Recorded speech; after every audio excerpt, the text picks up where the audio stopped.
Bismillahirrahmanirrahim. Assalamualaikum warahmatullahi wabarakatuh. Teman-teman, video ini saya mau ngumbar data prediksi penjualan Lebaran. Ini berdasarkan data punya saya ya. Jadi naiknya berapa kali sih Lebaran biasanya yang saya alami, dan naiknya berapa kali itu terhadap apa? Karena biar biar gampang itu, naiknya berapa kali, bukan naik 50 juta, naik 100 juta, oh nggak gitu, tapi naik berapa kali. Ini berdasarkan data saya dan mungkin banget nggak berhasil di teman-teman. Oke, kita langsung mulai. Jadi saya pakai datanya Baju Yuli. Jadi brand yang saya yang udah 6 tahun ya, 6 tahun ke belakang. 6 tahun ke belakang saya pakai data itu untuk saya agregasi menjadi data penjualan 6 tahun ke belakang, tapi tahunnya bukan dari 1 Januari ke 31 Desember, tapi saya pakai data Hijriah. Jadi data Hijriah yang akhirnya itu ujungnya tuh Lebaran. Sengaja saya gituin karena itu saya anggapnya seasonal. Jadi season pertama itu seasonnya itu dari 1 Syawal sampai sebelum Lebaran 30 Ramadan. Karena itu memang untuk penjual Muslim, karena Baju Yuli ini adalah fashion Muslim itu memang puncak penjualnya itu Lebaran. Sepengalaman saya seperti itu. Dan itu minggunya berbeda dengan tahun kalender Masehi ya, karena Hijriah itu 51 minggu. Oke, kita langsung praktek. Kita langsung perlihatkan. Jadi ini data saya, omsetnya saya coret ya biar siapa tahu sensitif. Jadi ini data saya 6 tahun ke belakang, itu bisa dilihat ini saya gabungin jadi satu, lalu ada garis yang putus-putus ini adalah rata-ratanya. Jadi bisa kelihatan pergerakannya dari 1 Syawal dia turun karena masih ada sisa penjualan yang belum cair. Ini adalah di titik penjualan terendah, lalu naik, turun, dan seterusnya. Ini saya sudah pisahkan dari tahun 2017, 2018, 2019 dan seterusnya. Nih yang terbaru di tahun 2022 alias ini adalah Lebaran 2022 adalah yang warna biru ini teman-teman.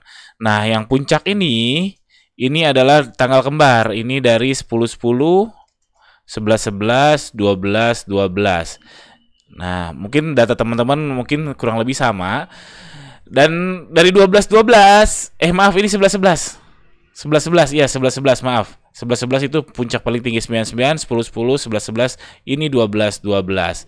Ini turun Januari, Februari sampai minggu lalu. Minggu lalu masih belum menyamai 12-12 tahun lalu 2021.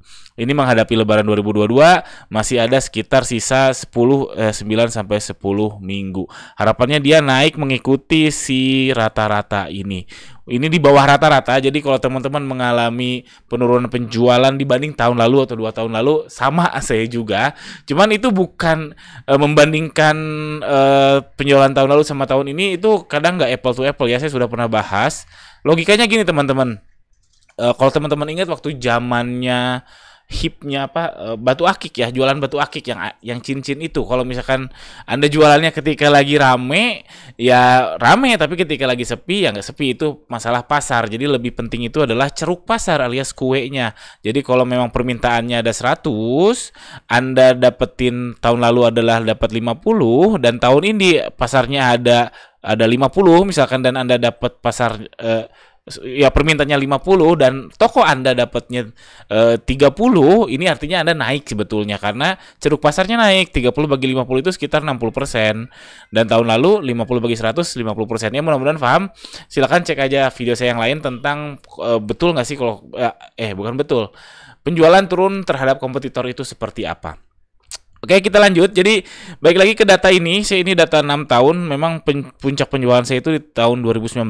Ini paling puncak sekali. Dan alhamdulillah di tahun lalu, di tahun 2021, kami lulus pandemi alias di tanggal 11-11-nya itu adalah omset tertinggi sepanjang sejarah. Bahkan lagi pandemi seperti ini. Ya, alhamdulillah.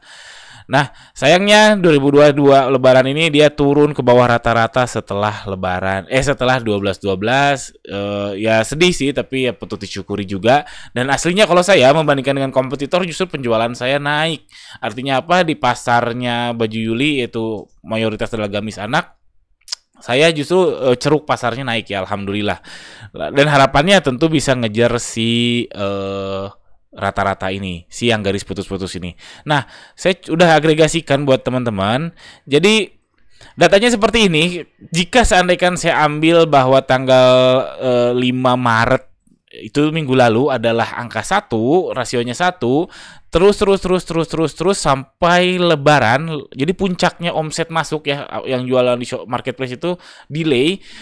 Jadi puncaknya pengiriman itu di minggu ketiga puasa sepengalaman saya, tapi baru cair minggu depannya, yaitu tepat sebelum lebaran. Makanya kalau kami bagi-bagi THR-nya tuh tepat pas libur. Kalau PNS kan atau pegawai swasta lain, korporat-korporat besar, THR-nya mungkin awal bulan ya, awal bulan Ramadannya atau mungkin tengah bulan Ramadannya. Kalau saya itu baru sanggup bayar THR itu tepat sebelum lebaran, itu ketika sebelum libur. Jadi dibanding minggu lalu, jika dibandingkan seminggu sebelum lebaran itu naik 2 kali, dan ini minggu depan akan naik 0,8 kali dan seterusnya, naiknya kecil, tapi ini adalah kenaikan terbaik sepanjang tahun karena naik terus selama 10 minggu. Itu luar biasa karena lebaran memang saatnya jualan buat fashion muslim. Jadi ini teman-teman silakan benchmark datanya ke data saya. Mungkin banget teman-teman berbeda, tapi yang baru setahun 2 tahun ini bisa jadi acuan. Jadi persiapkan stok Anda di minggu kedua sebelum lebaran. Jadi lebaran tahun ini tuh insya Allah jatuh di 1 Syawal ya. Maaf, di 1 Mei. Insya Allah di 1 Mei, di kalender saya di 1 Mei.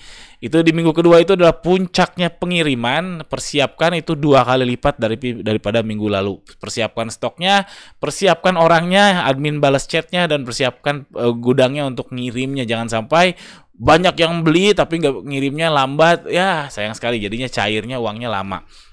Dan di minggu lebarannya cenderung omsetnya memang turun. Karena apa? Karena orang udah nggak belanja lagi sebenarnya di minggu. Jadi kan delaynya 1 minggu ya.